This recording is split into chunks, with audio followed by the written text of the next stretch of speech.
আসসালামু আলাইকুম এভরিওয়ান, সবার কি খবর? আশা করি সবাই ভালো আছেন। সো 3-4 দিন যাবত আমি রাতের বেলা ফিল করতেছি আমার একটু একটু জ্বর জ্বর লাগতেছে। সো আজকে আমার বন্ধ ছিল, চিন্তা করলাম যে আজকে আমার বাসার পাশেই হচ্ছে একটা হসপিটাল আছে, আর আমার নিউ ইয়র্কে আসার পরে এমনিতেও আমার হচ্ছে চেক আপ করানো হয় নাই, প্রায় 1 বছর হয়ে গেছে।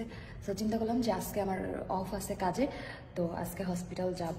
সো আপনারা সবাই থাকবেন আমার সাথে অ্যান্ড ব্লগটা পুরো দেখবেন, ওকে? তো আমি নিচে নেমে গেছি, এখন হচ্ছে যাবো, হাইটে হাইটেই যাবো বাসার পাশেই। জাস্ট তিনটা 4টা ব্লক সামনে।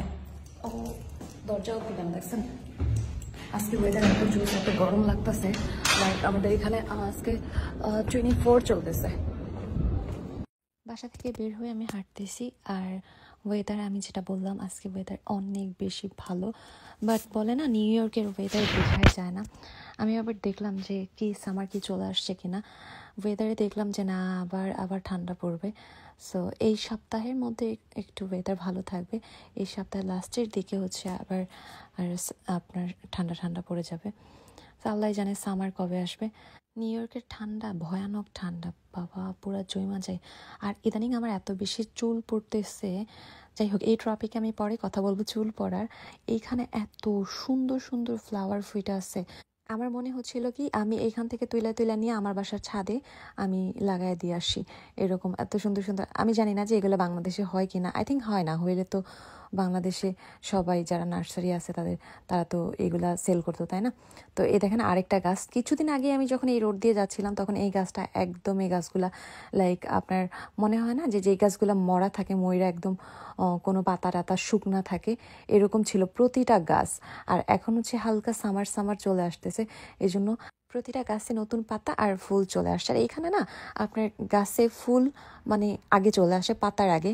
আমাদের দেশে যেমন পাতা হয় তারপরে হচ্ছে আপনার ফুল আসে, কলি হয় ফুল আসে, এরকম। তো এখানে আগে কলি চলে আসে, পরে ফুল ফুটে, পরে পাতা হয়। যাই হোক, আমি কথা বলতে বলতে আমি আপনার ডক্টরের কাছে চলে আসছি। তো এইখানে আমার জীবনের জার্নি শুরু হয়েছে। মনে হয়েছে নিউ ইয়র্কে আসার সময় আমার 12 ঘন্টার যে একটা ট্রানজিট ছিল, ওই ট্রানজিটের থেকেও বেশি কষ্ট আমার এখানে হয়েছে। কারণ এত বেশি স্লো সব মানুষ। আমাকে জাস্ট আমি একটু চেক আপ করাইতাম, এর জন্য প্রথমে আমি ওয়েটিং রুমে ওয়েট করছি হাফ অ্যান আওয়ার থেকে আপনার 40 মিনিট। দেন হচ্ছে আমার হাতে এরকম একটা ট্যাগ লাগায়, যেটা দেখছেন এই যে হোয়াইট কালারের, এরকম একটা লাগায়, এটার মধ্যে আমার নাম, আমার বার্থ ডেট এগুলো লেখা থাকে। তো লাগায় তারপরে হচ্ছে আর একটা রুমে আমাকে একটু বললো যে এই রুমে আপনি বসে থাকেন, আপনার নার্স এসে আপনাকে নিয়ে যাবে। তো এই রুমে বসেছিলাম আমি যে অনবরত। আর এখানে টিভি দেখতেছিলাম, ভাই টিভিরও সাউন্ড নাই, বৈশা বৈশা কী করবো, আমার ভালো লাগতেছে না। এর মধ্যে একটা নার্স চলে আসলো, কিউট একটা নার্স এসে আমাকে বললো যে ইউর নার্স টুডে।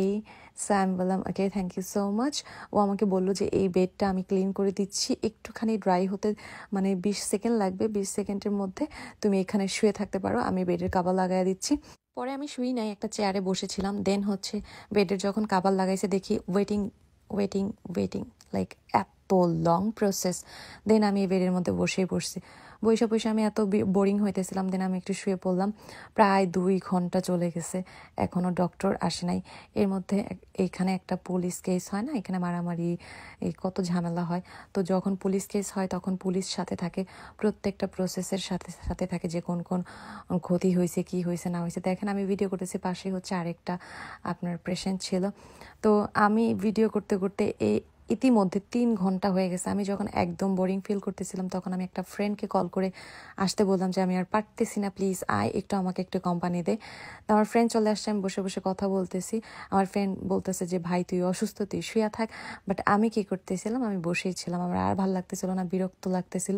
এর মধ্যে আমার ব্লাড টেস্টের জন্য এসে এতগুলো ব্লাড নিয়ে গেছে, যতটুকু পরিমাণ আমার শরীরে ব্লাড নাই। তো যাই হোক, প্রায় 4 ঘন্টা পরে আমার মনে হয়েছে যে আমি একেবারে আজাদ, আমি এখন বাসায় যেতে পারবো। সো আমার সব কিছু ভালো নর্মাল আসছে। বাট আমার ওই যে খাবার দাবারটা একটু কম হয়, দ্যাটস ওয়াই একটু আমার রাতে রাতে জ্বর আসে।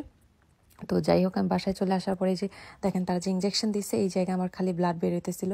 তো কিছুক্ষণ পরে কমে গেছে। এই ভিডিওটা দেখলে আমার মা বলবো আই হাই রে কতটি রক্ত বের হয়ে গেছে, বাট কিছুই না। এখানে হচ্ছে আমার রক্ত নেওয়ার পরে যে করছে না, আমি একটু মুভ করছি বারবার হাত, দ্যাটস ওয়াই হচ্ছে আমার এখানে রক্ত বের হয়েছে। তো এটা পরে আমি ক্লিন করে ফেলছি। তো এতক্ষণ আমার সাথে থাকার জন্য থ্যাংক ইউ সো মাচ, ভিডিওটা দেখার জন্য।